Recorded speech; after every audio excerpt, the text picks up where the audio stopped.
The Hedgeless Horseman here. It's February 24, 2025. I've had two interviews today already, one with Money Stock Education and K Report, and I thought I would, while in the groove, I'll do another podcast as well, or YouTube video. First of all, thanks to the sponsors. Second of all, markets, crypto being held in its range. Well, I mean, most stuff is down. Bitcoin is still, barely hanging in there. I mean, now it's got to be close, I think. I mean, it's basically, basically at the potential precipice, let's say. Otherwise, metals, gold still only 40. It was actually up to over 2,970. So the gold futures are only $40 away from all-time high. Silver still about $32. Copper is, doing relatively well over the last couple of weeks. Noteworthy, of course, this is an insanely high gold price, but you can again tell that the junior sector on a daily basis is not really rational. I mean, I see quite a few juniors down today, and gold juniors, and I think again that has more to do with silver, because most people who treat juniors as trading sardines, they're focused on what silver is going to do, because that's the key to their financial success as they see it. If silver moons, they expect to make money. If silver is down, it's obviously not mooning, and they believe that the next moon, meaning tomorrow, is probably going to be down as well. So they sell even gold juniors cheaper, despite the fact that gold is actually, gold futures appears to be in the green a bit. And obviously that leads into the fact that the amount of daily opportunities, because let's face it, if a stock is cheap, let's say a gold stock is cheap, silver goes down, gold is green, as a gold stock gets 5% cheaper, that extra 5% cheapness might mean that instead of going up 200% over the next couple of years, it's gonna go up 215% from this 5% lower price. So do not underestimate how long-term profitable short-term volatility can be. Whereas most people obviously look at it as, it's down 5%, it's probably going to go down tomorrow, so I might sell today. Or it's down 4%, I sell it down to minus 5%, because I think the next short-term move is down, while being totally oblivious to the fact that nothing has changed for the companies. There's no news out. Gold is even higher, so it's actually worth, if anything, a bit more. And yeah, I mean, that's basically why most people absolutely lose. They're stuck in the short term all the time, momentum trading, guessing what the price of silver and gold is going to do and what the juniors are going to do tomorrow.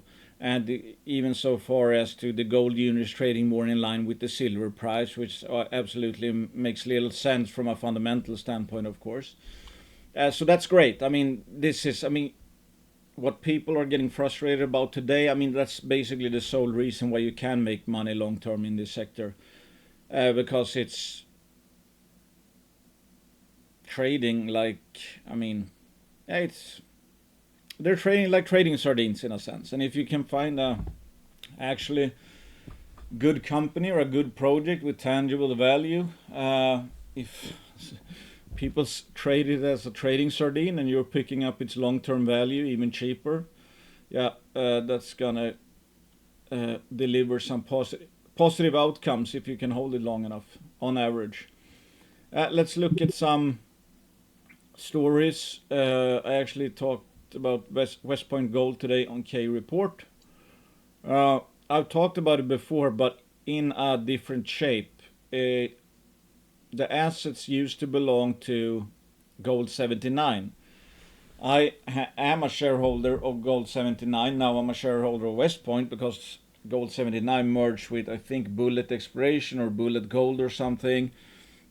Brought in a new team, brought in some, backing and strategic advisors, and I think, yeah, share consolidation as well, because this, as Gold 79, it would be trading. I think they did a reverse 10-to-1 split, so this would be 4.5 cents in the old days, let's say. I think this actually is a very interesting company. I remember I saw the merger of Bullet and Gold 79, didn't think too much about it, didn't really, pay that much attention. It's like, okay, let's see what happens here. But now I dug into it over the weekend, or last week, I was gonna say. And I'm actually starting to like this quite a bit, and I'm gonna try to explain why. So this is the presentation. Basically, it's Gold 79 with new people, a new name, a new share structure. They still have their other projects which belong to Gold 79, including the flagship Gold Chain project. So there's a few things to note here. First of all, it's currently trading at a basic market cap of, let's say, 30 million CAD. I think they have maybe 3 million CAD in cash, not 100% sure. They did a 6 million raise a while back. Let's say 3 million. Okay, so enterprise value, cheap, market cap pretty low. I see this as quite an asymmetrical bet, and I like the new, more, let's say, energized team, more getting a bit more into the spotlight. Let's say they were at the MIF, I think, or some conference. I saw a few or a couple interviews online which I thought were good. So their asset-based Gold Chain project, which is hands down the flagship project, 100% owned in Arizona. They have Jefferson Canyon, which is a JV opportunity with Kinross. Kinross has the option to buy 80% of Jefferson Canyon for 10 million USD, which is like, what's 13, 14 million CAD, which is, almost half the market cap. And West Point would retain 20% of the project plus an NSR, I think. The whole idea is that Kinross Round Mountain Mine, which is a huge, used to be a 20 million ounce deposit, total resources, that's kind of running out of mine feed. So you can understand how much sunk cost there is where they have this, I'm assuming, a humongous plant, because it's a very very big low-grade operation. I don't know what the grade is down to. My bet is like 0.3, 0.4 grams per ton, not 100% sure. Very close to it is Jefferson Canyon, just a few kilometers away. Really big soil anomaly, historic drilling, and all that. If that could, give a few years of mine life, that could be quite a big thing. So I think the problem has been to get permits for, first of all, drilling, actually. That might be maybe easing with the new administration. I'm not 100% sure, but we know that Trump administration is quite more pro resources than the Biden administration. I don't know how much that affects the permitting process here, though, and that's in Nevada, by the way. But that's a sleeper. It's like, it's not really. They have the project, but they haven't gotten the payment yet. I think there's probably a good possibility of Kinross converting that option to reality, or jumping on that option. So I think there's probably about 50% chance that West Point is gonna get 10 million USD down the line and become a minority stakeholder in the Jefferson Canyon.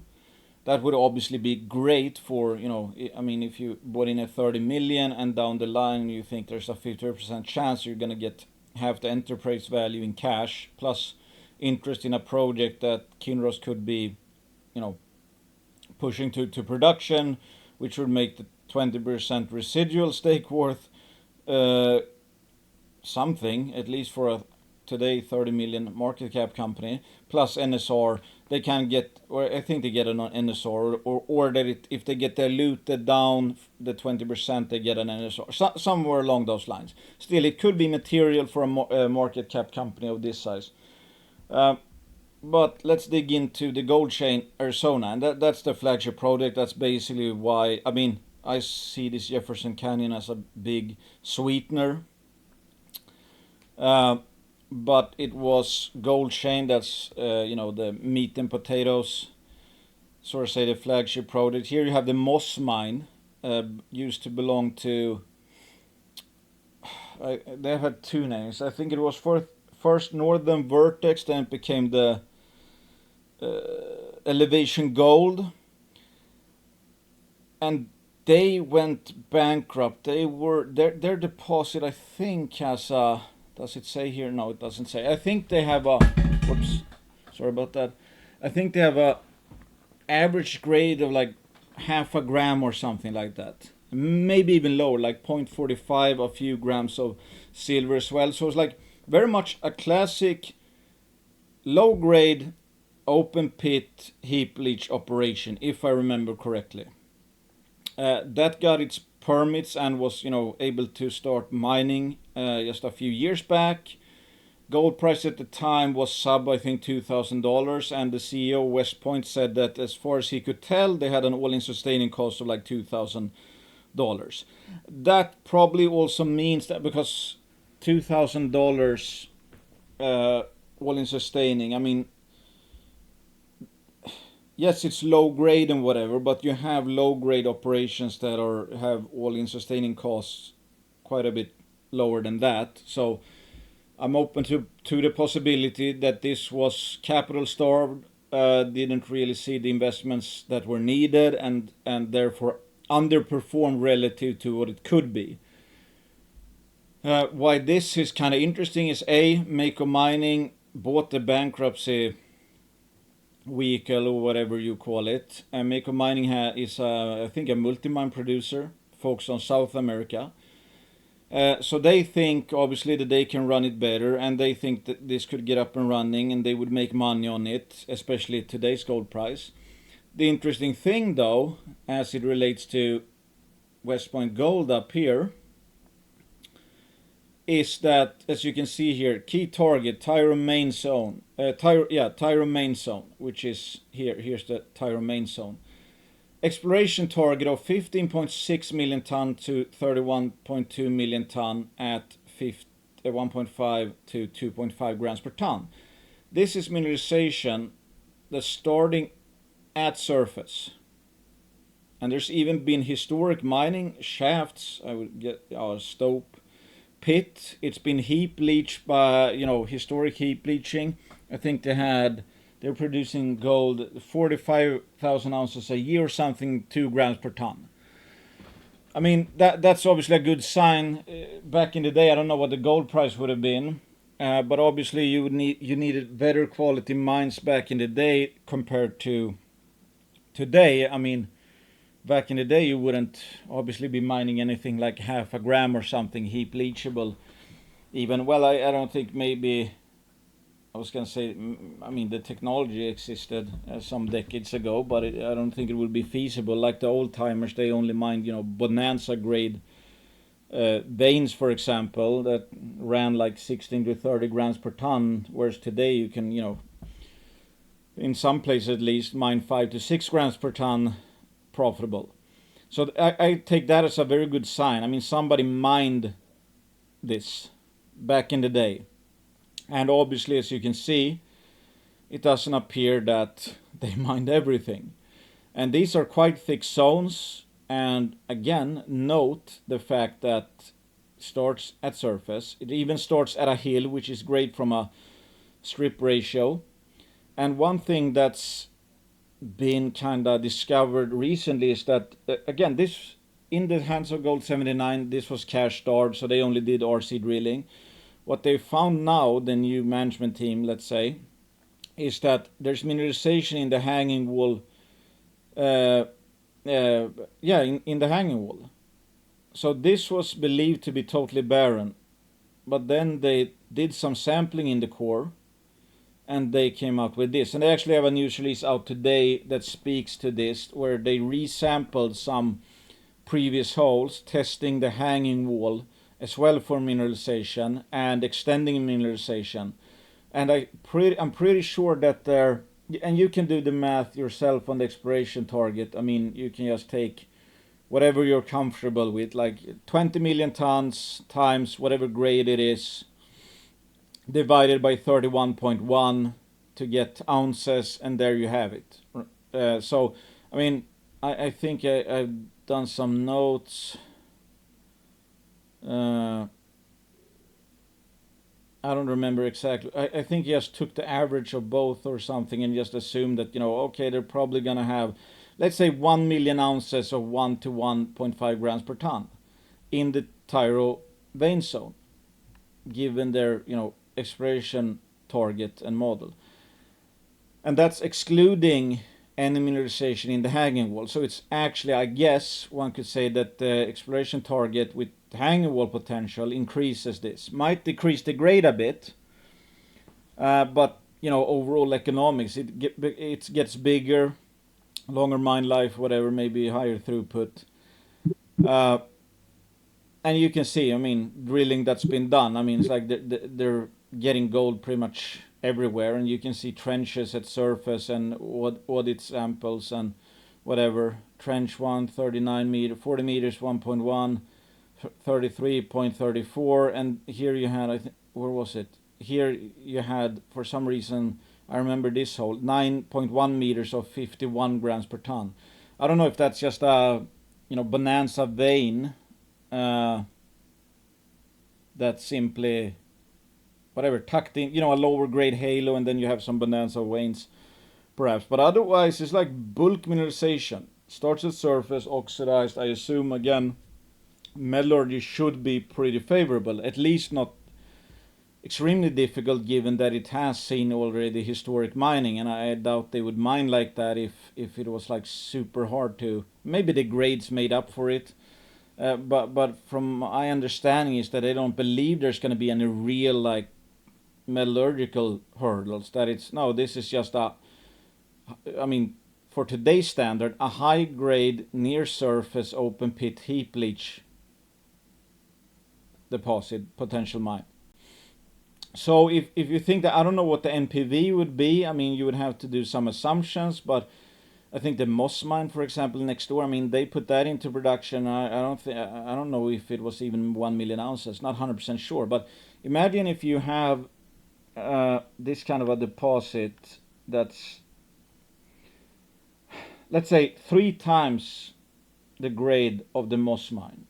And Mako just bought the Moss mine thinking they could make that work. Obviously, there's sunk costs here, where, I mean, whatever, heap leach pads and stuff, which you don't have up here. But it's like, from an economic perspective, imagine, I mean, what could 1.5 grams per ton, 1 million ounces, 1.5 grams per ton, heap leachable, starts at near surface, be worth a $2,000 gold? I think, I mean, you can look at some other operation. I mean, I'm invested in Integra Resources.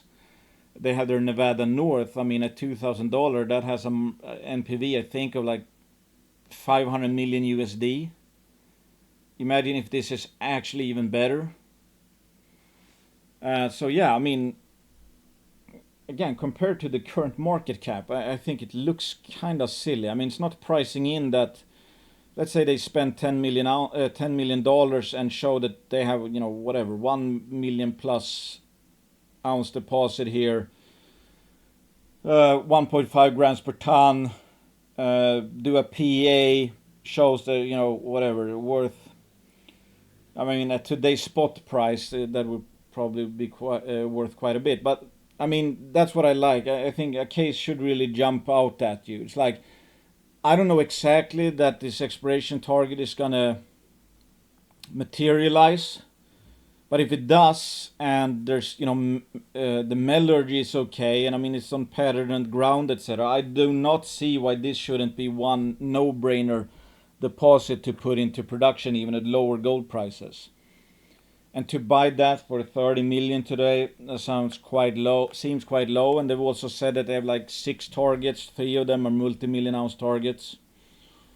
Yeah, I mean, this is kind of a heap leach operator's dream, I was gonna say. Find something in the US in a mining friendly area, high grade for an open pit, starts at surface. And there's evidence of a mine that's been permitted like 4 years ago or something, and a mid-tier just entered basically. And this is Arizona Silver. They also have somewhat similar mineralization actually. So this looks like, I mean, if I were Mako, I mean, you're probably very much aware of what's going on up here, and that they're taking a foothold, and then they could maybe down the line consolidate everything here, and they might have, I think these guys have probably around, they might not have a resource either, but let's say they have at least 1 million ounces. All of a sudden you're probably up to 2 million ounces here, with plenty of exploration potential for both companies. And in the case of Gold 79, I mean, here you have Frisco Graben is that's a high risk, high reward kind of target, but they believe that there's potentially quite a bit potential. They actually think, if I understand correctly, that the Frisco Graben could be the feeder, basically the source of all of this gold, if I'm not completely mistaken. That you're not paying for that potential, obviously. I don't think you're paying for any of this either. And you can see, I mean, there's been some historic mines, dump sample 31 grams per ton, dump sample 51 grams per ton. I guess historic drilling 13.7 meters or 2.56. This is more of a classical bonanza type epithermal vein hit, what it looks to be at least. 3.1 meters of 10 grams per ton. Rock samples, bonanza grades, rock sample, strong phyllic alteration. So basically you're getting all of this for free. And as we know, I mean, the value of something, if it reaches, or I should put it like this, I mean, if one believes there's a good probability that the Tyro mine alone, let's say that the Tyro main zone alone will prove to be like, oh, this is a no-brainer deposit to put into production. It's like worth on paper several hundred million. Okay, that's not a necessarily tier 2 project, or at least not tier 1 project. But imagine if this is like, hey, you certainly would put this into production. It's like no-brainer, high margins, especially today, obviously. And then you have the potential of, I mean, what if you find 2 million ounces more or something? Or what if the Tyro zone grows further? It's like, I mean, you could, and they say as much. I mean, obviously there's potential here for a multi-million ounce project. In Arizona, permitting should be, I think it's a pretty pro-mining area, as evidenced by the Moss mine. And Mako buying up the bankrupt Shell. So what would that be worth? I mean, imagine this, like, okay, it looks obvious that this is going to be like 2 to 3 million ounces. That's going to be interesting for a lot of mid-tiers, I think. Especially since this is kind of a 1 million ounce high-grade starter operation.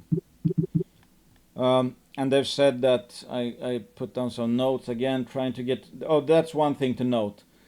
There's a bunch of warrants out. I actually own some. Where is the cap table? Yes, I mean, it helps make sense of the current. Here you have exercise price, a lot of them at 50 cents, some at 30, 40, so 24.5 million ounces warrants out. If they were exercised, that's 10 million. So in the range of like, well, most of it 40 to 50 cents. And now it's went up to 50, and it's, I'm not going to say range bound, but yeah, you can understand why there's some, selling or flipping, etc., etc. So they announced engages ICP security link for automated mark. Was that the one? Research. Okay, maybe it was that. So I think they're basically doing some PR. You can see the volumes today. I mean, these are not bad volumes. So I think they're trying to, again, it's like get some buying, get these warrants, etc., to exercise. So keep the share price up so these get exercised. They get money in the bank. Okay, sure, it obviously becomes dilution because there's warrants converted to shares, but that brings in money. So who knows? Maybe it's going to be a year before they need to raise again. Not 100% sure. It might be the case. And then again, I mean, if we assume they can get up to whatever 6 to 10 million to use for drilling, I think this could change fast. And this could be like, yeah, pretty initial metallurgical testing of Tyro, yada yada.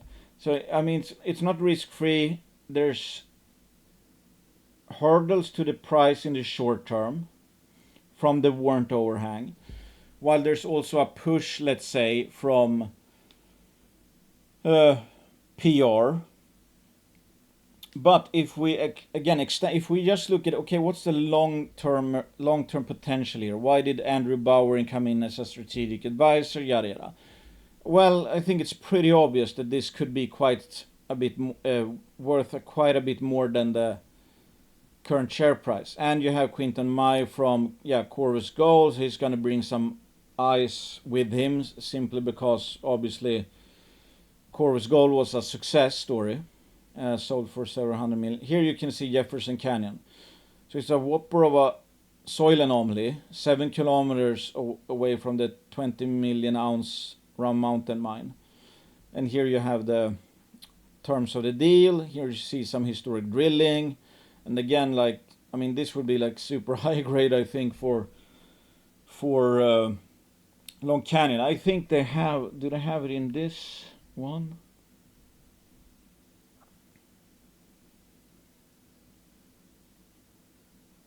Maybe it's not in this presentation. Okay.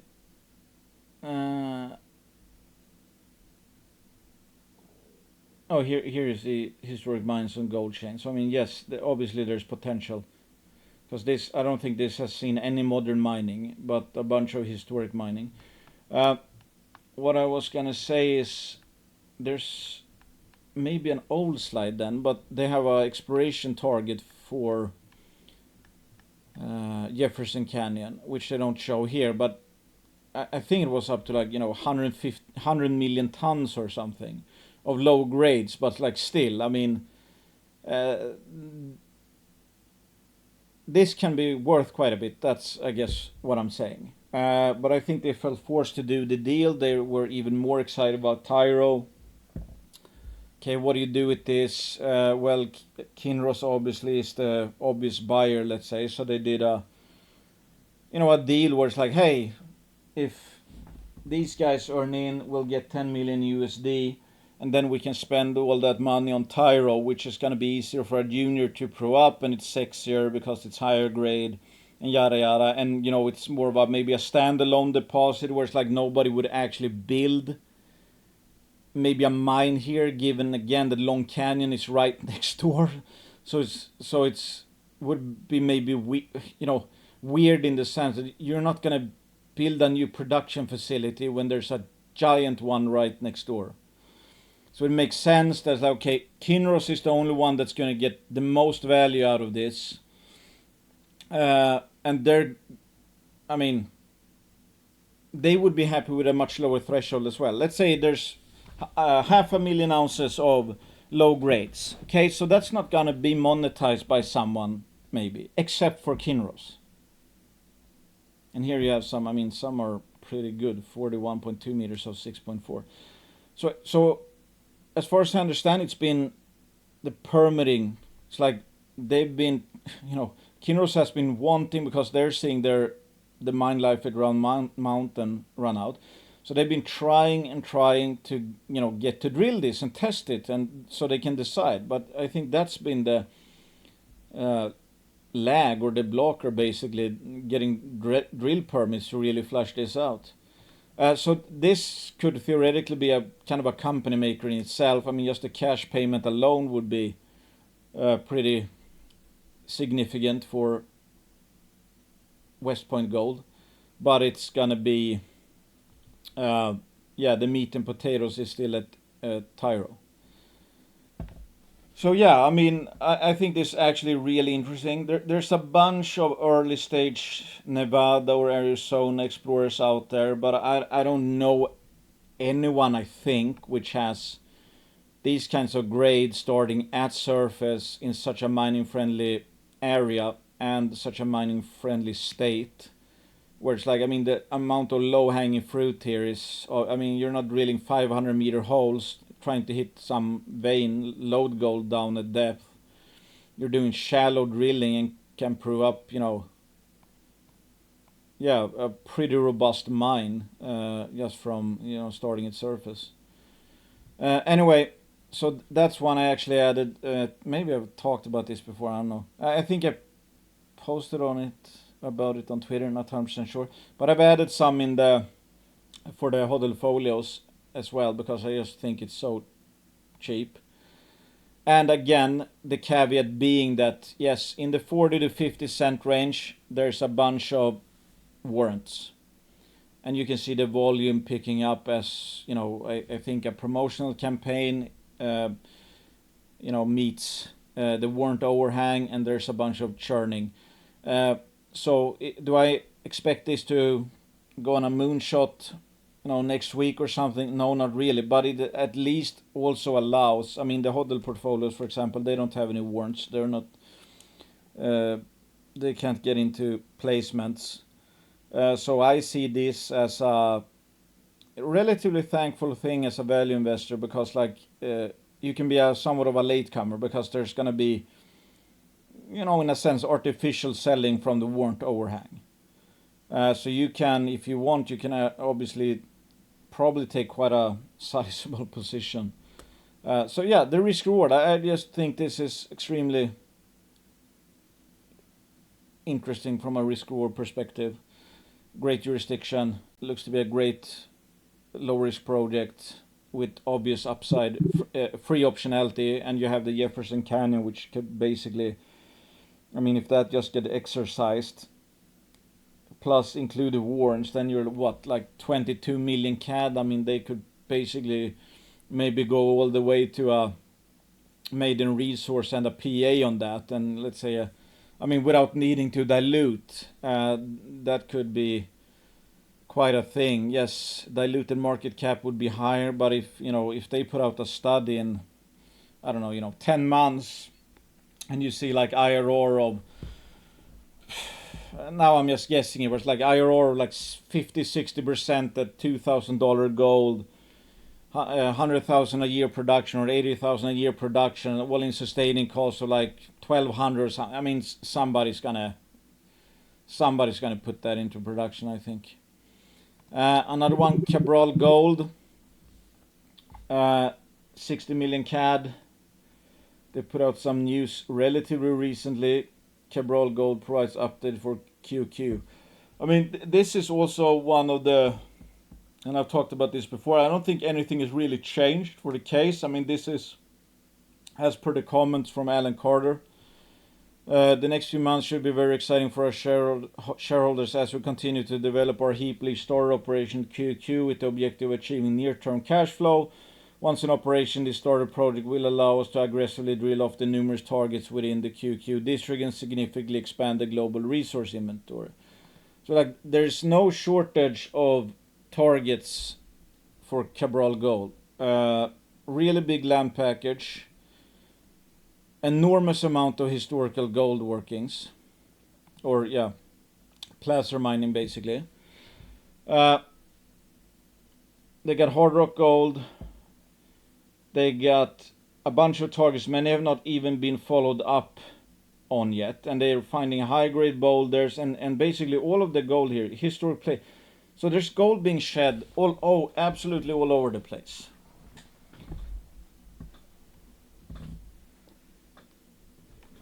And they have a resource, they have resources already for both the oxide stuff, which is the near surface cheap stuff, as well as the hard rock stuff. And the idea is basically that they get the heap leach operation up and going, which might not,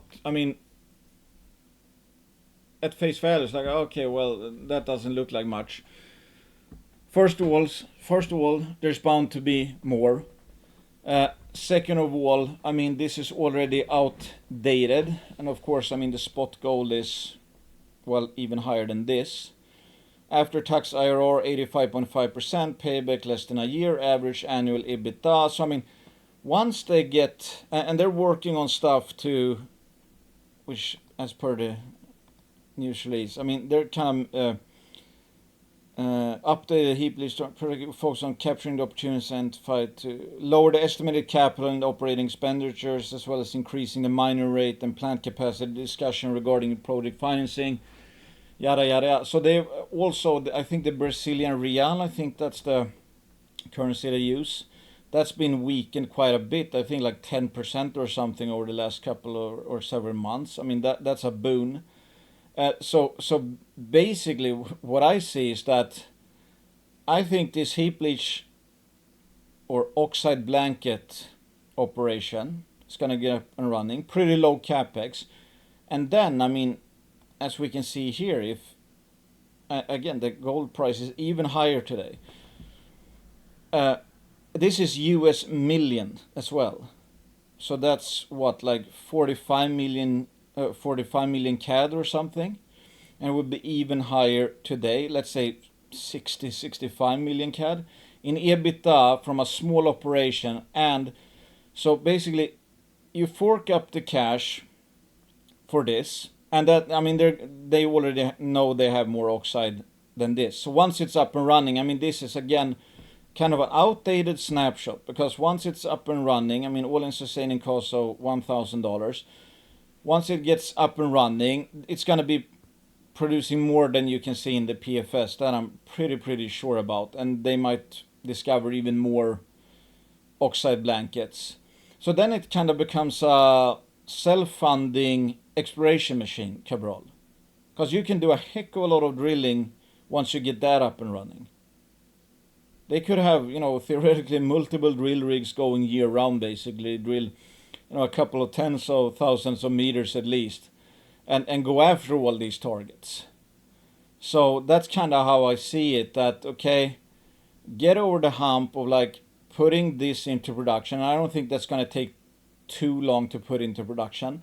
And from then on out, it's like, again, a self-funded exploration machine. And hopefully, of course, once they get self-funded, and it's like, okay, they can put in 20,000 meters or whatever per year or more. And in 2 years, they show that, hey, this is like 3 million ounces plus, 4 million ounces plus a year after that, 5 million ounces plus, yada, yada, yada. And if the gold prices stay up here, yeah, you can do the math. Then I would expect, I guess, G Mining to buy them out, because they're kind of, where are they?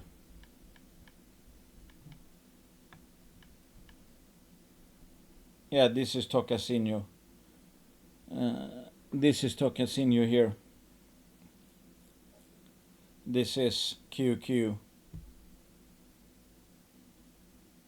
And G Mining has, they bought that cheap, Tocasinho, and now it's not only based on Tocasinho, but that wasn't a sexy project really. They were able to get it quite cheaply, and that's working out well for them. G Mining is, I think, a multi-billion-dollar company today. So you have a obvious acquirer as well, and G Mining are probably the best mine builders in the world. So whatever whatever they have, whatever they end up finding down the line, Cabral, you're gonna have the most competent acquirer right next door who would make the most out of any ounces they find as well. So yeah, I mean, basically I see it as one of those obvious hodl stories because like the runway is super long. Once they get over and into production of the heap leach or heap leach, the oxide stuff, I mean that's kind of a low technical risk on that because they're just basically there's loose gravel at surface, so you're not gonna have a capex of 500 million and a million things that can go wrong. No, that's quite basic stuff, and then they can do other basic stuff, which is drilling, trenching, prospecting, etc. So, yeah, if things go well, it's like they secure funding, they get up and running. It's you know, they would make serious bank again. It's like they would make serious bank if they only had that, and they could extend the mine life. I mean, imagine the market cap is what, 59 million. I don't know. Let's say some dilution, whatever. Let's say 70 million or something. Equity. Okay, 70 million equity. If they do, you know, if they can have 1,000 all-in sustaining costs, 20,000 per year. I mean, they're looking to expand that for X amount of years. I mean, they would be making back their entire market cap in cash quite quickly. So again, I think this is This is an outdated study. It's underestimating, I think, the value, and it's not even showing what it would be, you know, the margins at today. I mean, their high case is 2,500, and this might be up and running in, I mean, not too distant future, let's say. Where's the, yeah, payback? Right, I mean, payback at 2,900, what would that be? I don't know, 0.7 years or something. So less than a year, they get all the money back that it cost to build it, and then they're free rolling, and all that can get spent on exploration. So yeah, I definitely think this is one of those hodl-worthy cases where it's, you don't. I mean, the only obvious trade here I see is a long-term trade in that sense that okay, we know what the market cap is today. We know the potential of it. If I just fire and forget, buy some shares, forget about it for 3 years, you can see quite a few scenarios where, I mean, and again, let's not forget that you already have like 1 million plus ounce gold hard rock already. So, I mean, that's what you're getting as well. Yeah, it's just one interesting hodl case because there's not many juniors that can cheaply get into a self-funded stage, and if they could, there's not a lot of juniors that have as much exploration potential as Cabral. Yep. Silver 47, I touched on those guys on K report today. Quite interesting, I must say. Huge project, land package. Let's see. They have quite a bit projects. I've talked about this before. I bought in for their Michelle Sedex discovery, 50 meters. So that's been put on the back burner, and now Red Mountain. It's because of the locals, I think. They're probably getting permits to drill. Otherwise, it looks super nice. They still have that. So, I mean, if that gets sorted out, that's great. But their flagship project now is Red Mountain. And you can see how it compares a VMS district to some of the other ones. I mean, world-class kind of stuff. I mean, these are basically company building districts. I mean, pretty remote. What's that, like 25, 30 kilometers from power plant and mine, and I think that's, yeah, railroads and highway. I mean, it could be much worse, obviously. I mean, it could be much worse, but it's fairly remote. already they have a resource estimate of 15.6 million tons at 335.7 grams per ton AG equivalent, containing 168 million ounces AG. So very good grades, obviously. Polymetallic, 168 million ounces AG equivalent. So I mean, it's with those grades, you don't need too much tonnage to have, quite a resource. But the main thing is obviously the exploration potential, because I don't think anybody's going to make a mine here anytime soon at even with this amount, let's say, because you have to pay for the infrastructure and all that. But there's plenty of explorations. Like, both zones are open for expansion. It's conceptually estimated that 10 million in drilling may add 8 to 12 million tons of UG material, underground material. 8 to 12 million tons. That's obviously significant. All of a sudden you might be over 200 million, like let's say 250 million, depending on the grades. And then I think in that case you're quite, I don't know, maybe that's enough even for, a development scenario.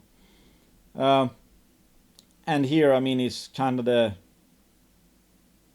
whole case summed up. Exploration target conceptual, 50 to 75 million tons, 300 to 400 grams per ton AG equivalent. 500 to 900 million ounces AG equivalent. So yeah, like I said on K Report today, it's like that's also one of those, somewhat of a high risk, high reward hodl story. It's like, we know what the market cap is, and they upsized it big time. It's a market cap 26. They upsized it to from 3 million to 8 million, so that's quite an upsize. For 8 million, they can do some work. What I was afraid of, if they would raise 3 million, it's like, okay, how much can you actually get done? Let's say you put $1.5 million into drilling. I don't know how many holes you can get with that. Again, it's like, it's not super cheap exploration. But then if you put out, 10, 15 holes, if even that, the market immediately, it's like as soon as those drill results are out, the market knows, well, okay, this didn't add that much, and we know the next financing is going to be, well, the next news release, material one, might be a private placement again. So the market is going to be front running the next dilution event immediately. It's going to discount the results. It's going to start to discount the stock because of the next placement. Whereas if you raise 8 million and you could put, let's say, 6 million in the ground, depending on, what you hit, where you put it, just infill drilling might not be, that exciting that the market cares. But, hey, theoretically from this drill campaign alone, let's say they do some exploration and infill, and you get a stream of news this year where it's like, typical drill results here. It's like high grade, pretty wide. Let's say they make a discovery. Let's say they have a bonanza grade hit. Let's say the market starts buying into, like, hey, this is legitimately a new potential VMS camp, which could be a company maker and a lot of bigger mining companies would actually want, because they're seeing all this potential, and it's like, whoa, we could basically have, here you can see like production 55 years, 65, 90 years, 100 years, 90 years. So that's what big companies kind of want. They want some place. That's what Agnico talks about all the time. They want projects where they could be staying for decades. So if that starts to become kind of obvious just from what they can get done today, for example, and help with the silver price, help with maybe the zinc price, and this actually down the line turns into, their exploration target starts to look like it's a possibility. These are obviously huge, some of these. Yeah, I hope you get my point. That's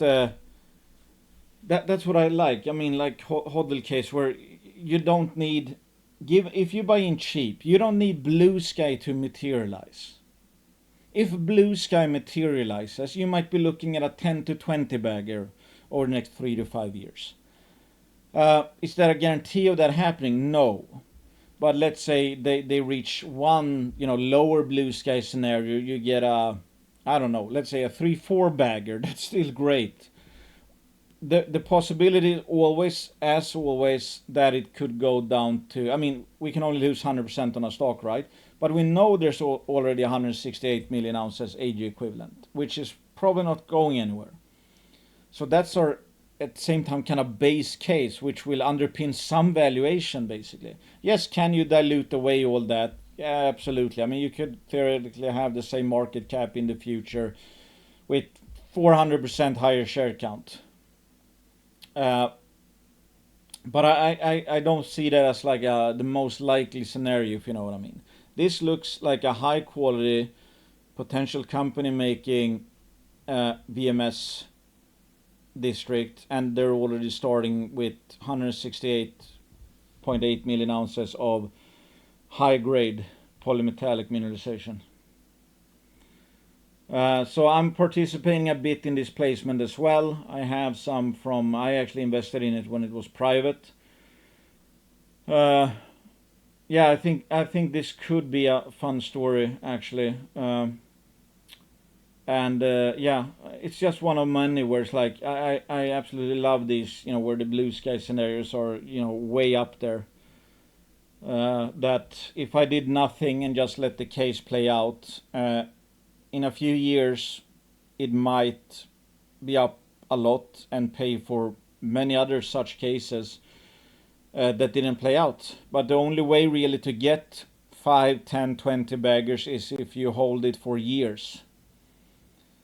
I mean, most people are busy flipping, obviously, but then you can't really afford the high risk in those cases. Then you're playing a low risk, high reward. No, high risk, low reward kind of thing. Red Canyon announces non-brokered private placement. As far as high risk, high reward stories go, this is one I like the most right now. I mean, it's one of the purest high risk, high reward stories out there, I would say. Super cheap. Again, when I say super cheap, and it's like from my point of view, the bet is so asymmetric that it's a no-brainer for anybody that's okay putting some money in high-risk stories, because like the potential payoff in this one is truly one of those. Yeah, I mean, almost remarkable in a sense. Tightly held. Management insiders 44, institutional high net worth. That's probably these guys almost alone. Retail. I mean, you can see the.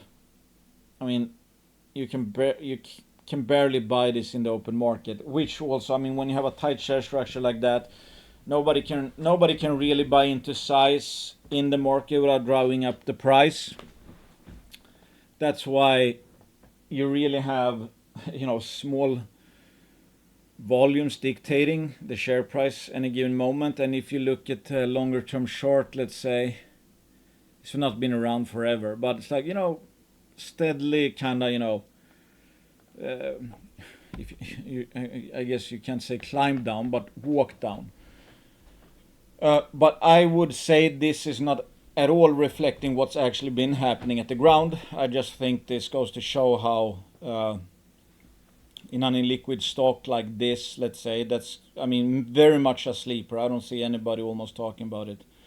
But if we dig into the actual projects, starting with Kendall, from an infrastructure perspective, and these are the new Quest Capital guys. So they think from the end and then reverse engineer what projects they're looking for.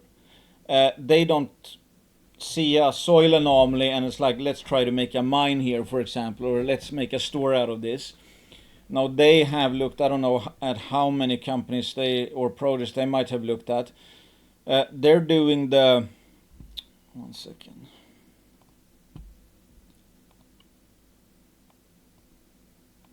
They're doing the, reverse engineer. So they have people that have worked for majors. They used to be project evaluators for majors, some of them. So they think what majors want to see in a project for it to be of interest to them. And infrastructure, which retail typically don't give a shit about, majors put a lot of emphasis on. And let's face it, it's like somebody said recently, you can have a 1 million ounce deposit in Nevada and that's a mine. You can have a 4 million ounce deposit in some remote area somewhere and it's a soil anomaly. It's like Snowline Gold, for example, which is, I mean, gonna be what, 7, 8, 10 million plus. If that would be located in Nevada, the Rogue deposit, or the Valley deposit in the Rogue project, that would have been sold for like $4 billion already. That's how much infrastructure drives value, or can discount value as well. As you can see, it's, I think this is, a railway, roads, terrace, power lines. I think this is a power line, pretty much road accessible. So from an infrastructure perspective, this is basically as good as you're gonna get for a porphyry, because it's not at terrace. You don't have to move the town, but it's close to all important infrastructure, close to a town, close to a Northwest Regional Airport, yada yada yada. So if you had to choose, this is basically where you would want to find a porphyry in British Columbia. And you can read, this is Craig Hart. As far as I understand, this is his only, I mean, he's famous. He's of Snowline fame. I think he's the chairman of Snowline. So he's a world expert. I think this is his only like employment in a sense. He's chief geoscientist of Red Canyon. So that I think says something. There's like, here he's actually employed, and I think Red Canyon is the only employment he has, where it's like actively from a management team perspective active. The extensive mineralized alteration footprint encountered with these first ever drill holes at Kendall indicates a porphyry system with a massive amount of fluid flow. The large alteration footprint and corresponding multi-generations of hydrothermal veins give us confidence about the scale of the system and the potential to target towards a high-grade core. So this is a very large anomaly. They've only drilled 5 holes, and their holes, even though they haven't hit a higher grade core, it's mineralized from top to bottom in copper. I mean, this is not cut off yet even, and here you already have like 0.16 Cu equivalent. Okay, that's not economic, but I don't think it's far from economic given the location. And these are just 5 first scout holes. And they're hitting 600 meter intercepts, copper mineralization all through it. And here you compare to this is a 1.4 billion ton Pinto Valley. And as you can see, I mean, here it appears to be, here it's barren. You have zones where it's like 0.2 and orange 0.3, and they've only drilled basically 3 spots blind. This is obviously with a bunch of information. I mean, here you have a bunch of information basically. So this has climbed up to the flagship project. They drilled a few other porphyries and they put them on the back burner. So it says something. These guys are drill and kill type operators. They have most of them, I mean, mostly insiders own all the shares, so they don't want to piss away their own shares or their own money. So what they do makes sense for shareholders because they are the biggest shareholders.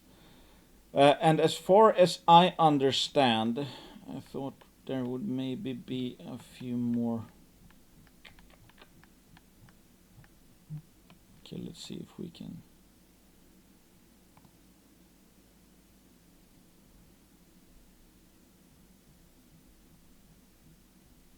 Okay, I thought there would be some other slides. But there's a bunch of alteration here. Top to bottom mineralized. They think it's somewhere to the south or southwest is where they should follow up. I mean, theoretically, there could be an even open pit mine here. Because as far as I understand, I hope I would have a slide where they show the... I'm just gonna see if they have.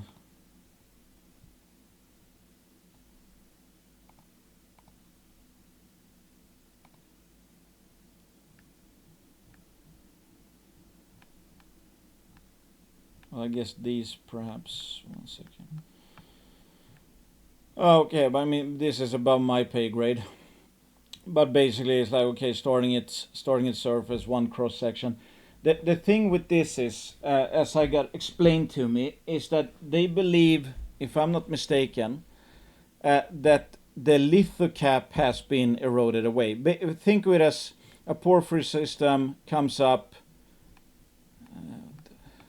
Okay, I can find a better slide. A porphyry system comes up. It has, let's say, it mushrooms out, whereas like you have a lithocap, like the top portion of it mushrooms out like this, so the alteration footprint like substantially higher than, actually they have a slide with Scraper Springs kinda showing this here, for example. I mean, you have some of these footprints here you see alteration footprints. Some are much larger than the actual ore body. And as far as I understand, that says something about where they are in the system at surface. Whereas like if the lithocap, like the, let's say, barren or altered mushroom cap of the system, if that's still intact, not eroded away at surface, you could have huge footprints of alteration. But the ore body is actually in the root, let's say. I mean, so it balloons out the alteration footprint, and then you have to find the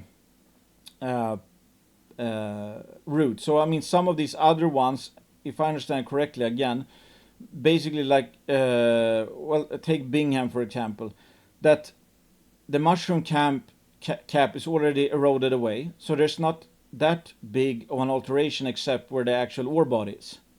So you don't have that top mushroom cap basically smearing in a sense the footprint of the potential porphyry. But in this case, I believe that they think that's mostly eroded, and I guess that's why they're in copper immediately. So when the system is, the footprint is this big, that's apparently, I mean, it's like the size is quite remarkable given where they think they are in the system. Because if the lithocap was still intact, maybe the alteration footprint or the footprint or whatever they would be looking at would be like this big. But to have a footprint this size with the lithocap eroded already suggests that it might simply be a very large system that actually has grades. So imagine if you would find a new Pinto Valley mine with mineralization potentially starting basically at surface. I mean, we don't know if it does that, if when they find a higher grade core, with infrastructure like this, where you could have open pit, and potentially, depending on how deep it goes, you would go to whatever block caving later on or something. So I would say, make no mistake, as far as I can tell, this is absolutely a giant potential with threshold of success remarkably low thanks to the location and infrastructure. Basically, they can get away with less good of a project and have it still be economically viable. And if they find a good project, it will just be worth even more thanks to the infrastructure, because you don't need to build 50 kilometers of roads and 50 kilometers of power lines, etc., and build bridges and tunnels and all that. So, they're only after world-class discovery. So this is, yes, based on Kendall alone, there is a potential that this is they're going to make a world-class discovery here. That's exciting, of course, given the market cap, even with dilution, let's say rounded up to 10 million CAD. I mean, that's nothing. So that's what makes this amazing from a asymmetrical bet perspective. Obviously, there's no guarantees of that happening, so it's not like I'm going all in on Red Canyon hoping that I'm gonna get a 50 bagger and get rich tomorrow, let's say. Then they also have quite a few projects, but the other flagship project is Scraper Springs. This is an absolute whopper of a potential project, as you can see, or potential system. If you take the alteration, and here they believe, I think they're higher up in the system, so there's more alteration smearing. Let's see here, US. Oh, so there's Scraper Springs. Let's see if we can. Testing for a large tier 1 scale copper gold porphyry system. Huge alteration, 16 square kilometers footprint, indicating large hydrothermal systems centered on Bingham Canyon age Eocene intrusion. So they believe from testing that these intrusions have the same age as Bingham Canyon. And this is not too far off from Bingham Canyon. So whatever happened on Earth that created or made that intrusion, mineralized intrusion, go up and form a porphyry deposit might have happened here in Nevada as well, because it seems to be the same age. Drill ready spring 2025. So yes, this is a absolute tier 1 type discovery target. You do not find these often. You can just compare the alteration footprint. Sure, some of these other ones don't even have really big alteration footprints because I think the lithocaps have been eroded away. But I mean, yeah, El Teniente, hands down world class. Escondida, biggest copper mine in the entire world, I'm pretty sure. Oyotogo, world class. Pebble, absolute monstrosity. Kulahasi, don't know too much about that. So yes, this is like the epitome of high risk, high reward. I mean, if we're talking the reward side, this is basically as big as it's gonna get for a junior, a target like this. Are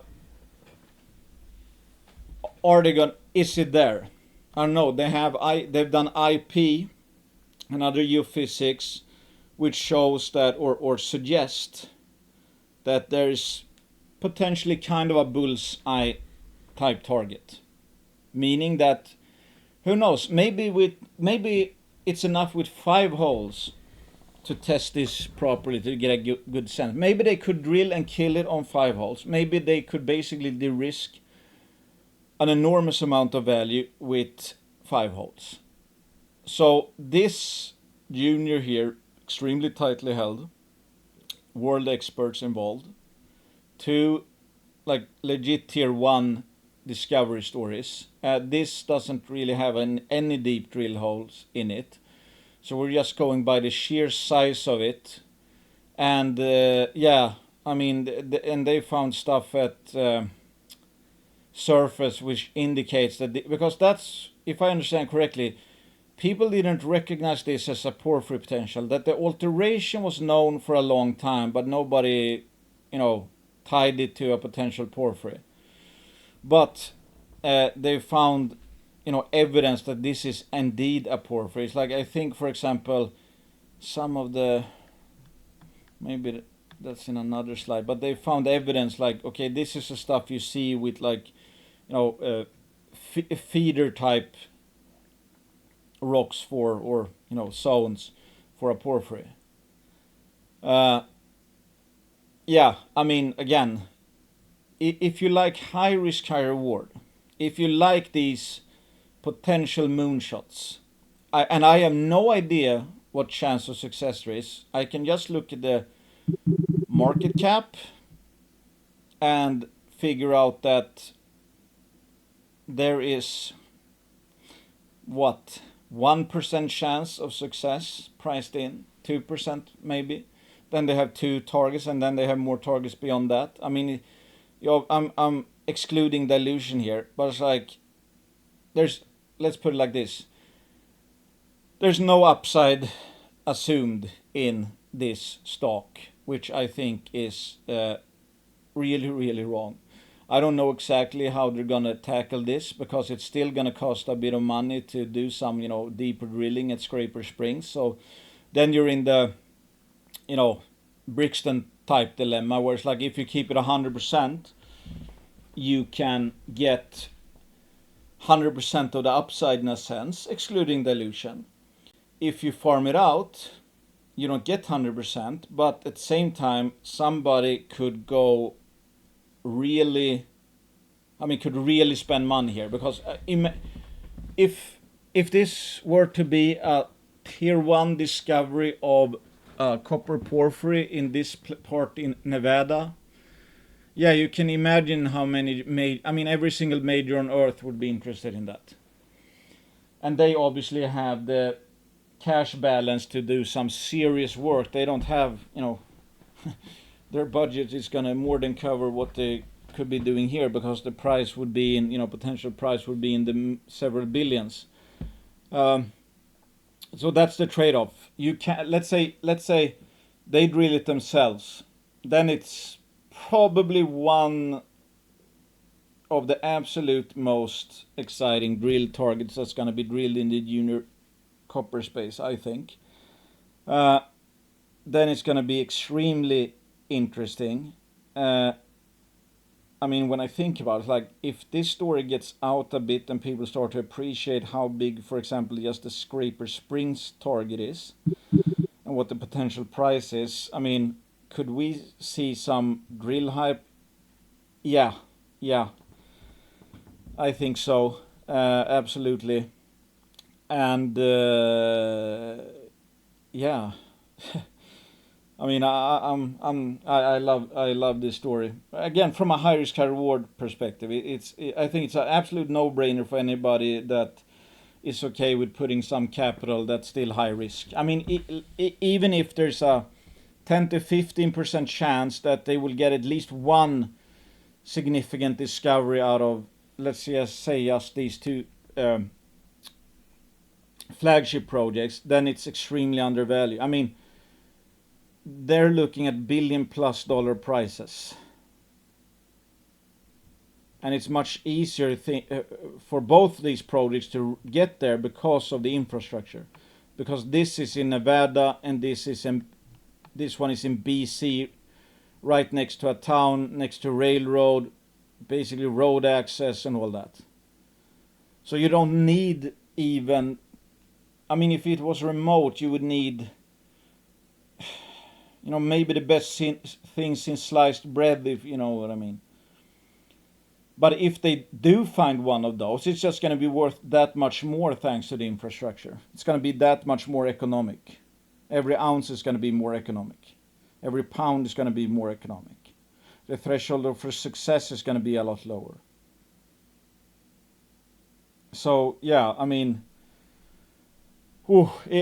again, I know it's still a high, even if it's 15% chance and it's dirt cheap, absolute dirt cheap. Imagine 15% of whatever that a significant discovery would be. That's still high risk because if we assume that chance of success, it's still 85% chance of failure. Hence, you don't bet all in on these stories because I'm just making assumptions up now, right? Because if there's an 85% chance you're gonna get a 50% haircut, that's not great from a long-term compounding perspective.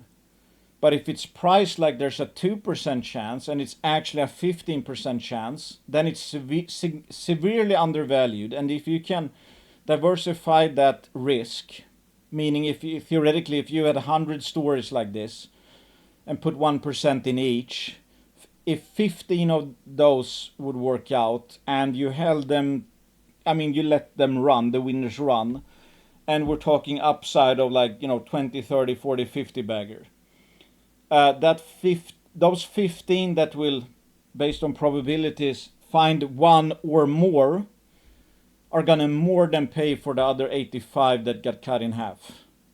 More than pay. That portfolio would do absolutely great. that's how you play. It's not going all in, even though it's cheap, because in my opinion, it's the risk of permanent loss that's going to be the main determinant of what a position size should be. But I can say personally, and again, I'm way, I was gonna say, less promotional nowadays than I used to be, because I don't want to give anybody the sense that this is like low risk. This is, any of these targets are like guaranteed multi bagger. Obviously, what I'm saying, and the experts are saying that are betting on this, is that there is for sure a chance that Kendall and Scraper Springs or in the future are going to be tier 1 discoveries. How big that chance is, I have no idea. I just look at what's priced in and can see that, well, there's no freaking way this market cap is trading with a speculative premium, like it's much more probable than it actually is. No, pricing in almost no chance of these targets ever amounting to anything. And lastly, I was just gonna say, Montage Gold. I wrote them up when they were much lower down, and that's the funny part. Like when I go back and read some, hodl cases, where it's like, when I wrote them up, I don't know where they were trading at. I think maybe 60 cents or something. And I literally wrote like, okay, to make this short, this is pretty much a hodl case, because the Landins are in it. They have a good project. They're gonna make something out of it. Yada yada. Yeah. Fast forward, whatever, 2 years, it's a multi-bagger, and I still think it's a hodl case. But one point to note is, like, even in hodl case, or I should say, you can look at Landin Gold even.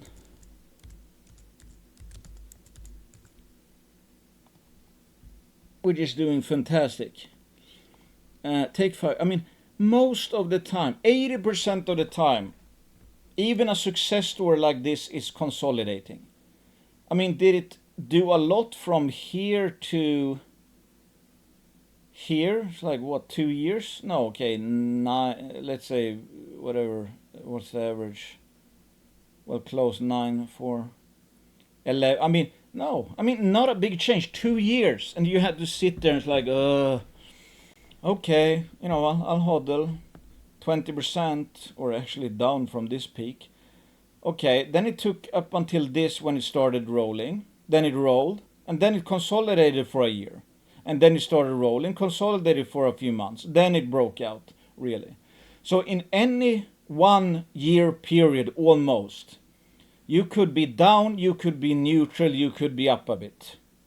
If you look from here to here, you would be up. If you look from here to here, you would be slightly down. If you look from here to here, you would be plus minus 0. Here to here, plus minus 0.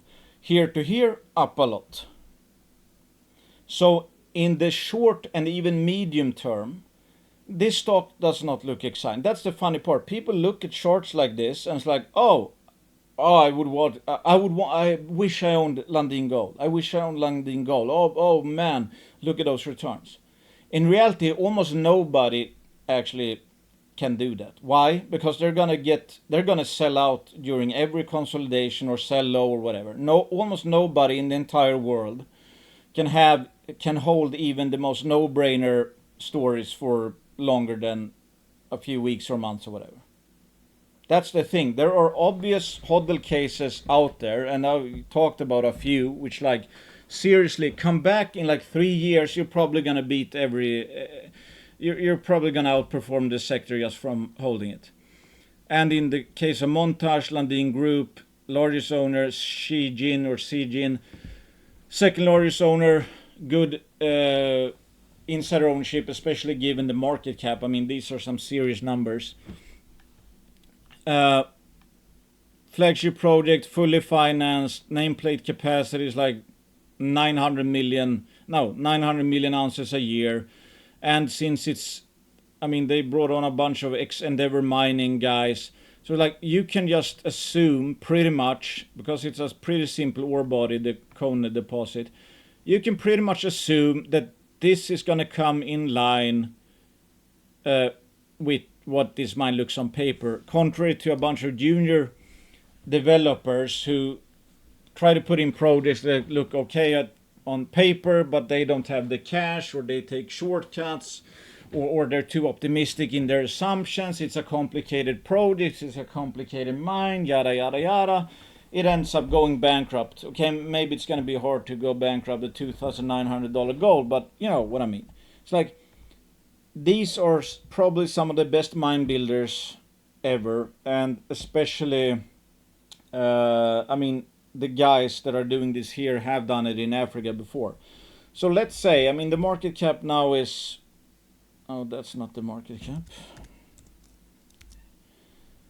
857 million CAD, and people look at that, it's like, 850 million CAD. Oh, that's a lot. I can buy a shitco junior for 8 million market cap, and it's like that could go up multiples. Yes, it could in a sentiment environment, but it should not go up because most juniors are absolute crap.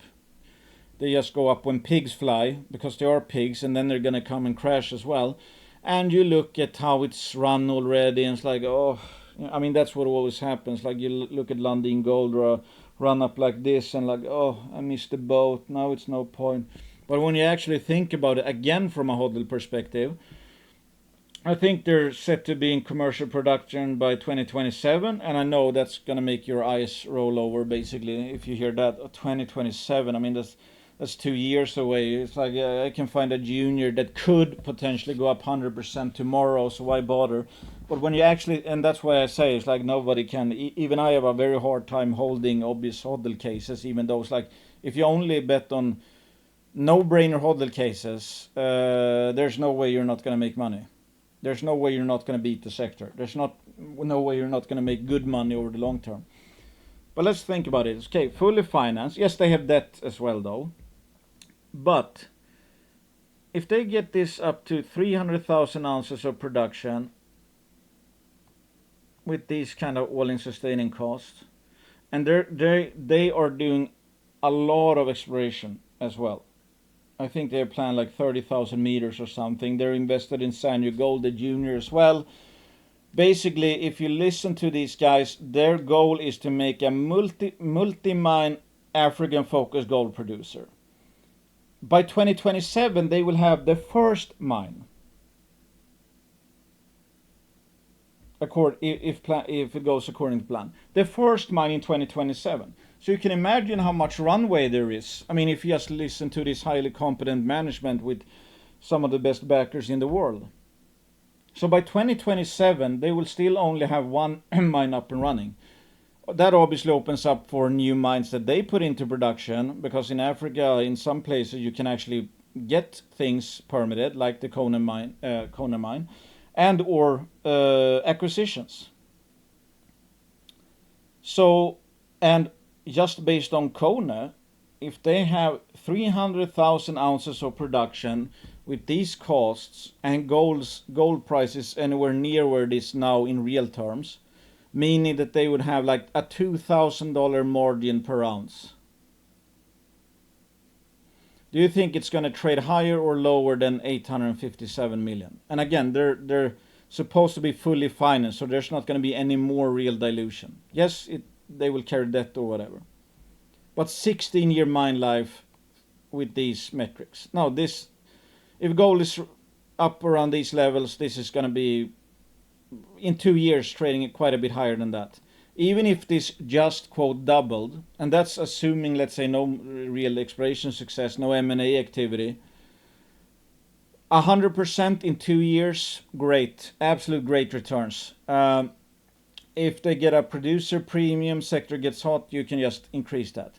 So my point is, with some of these HODL stories, is like, without the price of gold, without the help of sentiment getting a lot better, I could for sure see that Montage Gold is going to be at least 100% higher in 2 years. with the optionality of them making even more discoveries, proving that this is more of a 6 million ounce to 10 million ounces camp, M&A on top of that. So it could, in reality, it might be up 300%. Given that if we're accounting for the upside surprises from the highly competent management and the fact that time held, or time allowed for a good management team opens up for more positive surprises. Yes, this is, I would be surprised if people lost money on this long term, except if something happens, for Ivory Coast or whatever, like specifically. If I knew nothing about, if I didn't want to be active at all, if I didn't have time to look into things, if I didn't have time to follow news releases, if I wanted a case where I don't really need to read news releases even, then I would have, and there are not many of these around, then I would have stuff like this as cornerstone in a junior focused portfolio. Because you don't need to be paranoid. It's like Magna Mining. You pretty much don't need to be afraid of anyone usually. It's because it's the best people at the job are at the job, and they have a bunch of incentive to create value and create as much value as they can, and they've done it before, so they know how to. So you would just at face value argue that the longer I held this stock, if I hold it from today, a year from now, they will have added value. If I hold it from today to 2 years out, they would have added even more value. And then, or therefore, I expect to make more money from the day of buying the longer I hold the stock, because more time means more value created from, chronic value creators. Yeah, that's about it. Well, there's a bunch of juniors to also talk about, but I covered some of them. I mean, there's there's plenty of opportunity out there, and again today, okay, now it's not down that much. Obviously, it was down a bit more earlier, but it's like, why is it down? Gold futures are still up. Why was Montage Gold, let's say, down? Let's say 3% or whatever. Did 3% of the long-term value go down? No. Gold is up.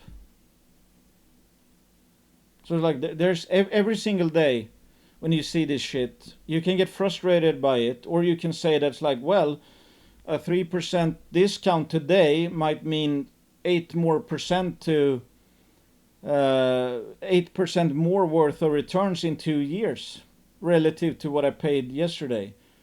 And then it's like, and another point is like, okay, look at this 2-year chart here, for example. It's like, oh, you buy there, and it's like, oh shit, and now you're down here. It's like, oh, what a bad buy. I don't think this is. I think this is going to be in the green. That's only 2.58. Jesus, if they make this work, every single buy here is going to be in the green. It's just that, again, my point is that this is a bad buy if you bought it here and sold here. If you bought it here and hold for 1 year, you might be up 70%, which is absurdly good compounding. If you buy it here, you might be up 90%. So none of the buys would be bad in that case. It's just that a good buy became even better because the market sold it off a bit because whatever, Trump tweeted something or the Fed said something, or it's just traders taking profits. That does not mean that was a bad buy. This might prove to be a great buy. This is just proves to be a great buy plus 10%, or 1.1 times great buy. You know what I mean? So that's what I honestly would do if I just wanted to make money doing as little as possible. I would just put my money into like 10, 20 hodl cases such as this. There are not 10, 20 such as this around, but my point is, if you get a good hodl case, or let's say take the higher risk, higher reward ones like silver 47, etc. Like just have, I mean, let's say you have 5% in Montage and you have like 1% in, more high risk, high reward hodl cases. Like the runway is super long. You don't know exactly what's going to happen, but if it turns out to be a world class deposit, explorer has and or a tier 1 discovery, and you hold it up to the point where everybody knows it's a tier 1 discovery, if you bought it cheap enough, you're obviously going to be up multiples and multiples, probably. And yeah, basically pick a portfolio, a bunch of hodl cases, long runways, preferably margin of safety. Wait 3 years. I mean, seriously, I have a really, really, really hard time. You're going to be not up a lot on that of a portfolio. Yet 95% of people lose money. And why is that? Because they can never hold a story. And every single no-brainer, like lower risk play is too boring. So they bet the farm on high risk, high reward plays, putting 10-20% of their portfolio or more in it, greatly overestimates the chance of success. And even if one case works out, boom, let's say it's up 50 to 100%, all of a sudden they have an outrageously large position, which they, again, let's say that it actually played out well, and the high risk didn't materialize. They're going to take profits after it's up 50 to 100%, maybe a lot. And basically, so in reality, they were playing a high risk, low reward game. Because you cannot take high risks and just capture like 50 to 100% of the upsides. I mean, even a case like this can, swing, which is not even, high risk in a sense, not an exploration play. That can still swing 20% or something. I mean, if you're in a high risk, high reward unit for 50%, that's crazy. You're gonna blow yourself away because you're never gonna get enough rewards in the success cases to pay for all the losers. Yeah, thanks for listening. Consider me biased. I own shares of many, if not all, of companies I mentioned. Cabral is a banner sponsor. Consider me biased. This is not investing advice. Again, I can change my mind on any case at any one point in time, and what works for me might not work for other people, etc., etc. So again, you have to do, your own due diligence, your own decisions, know when you want to sell or buy, if it fits your profile, etc. Anyway, thanks for listening. Bye, guys.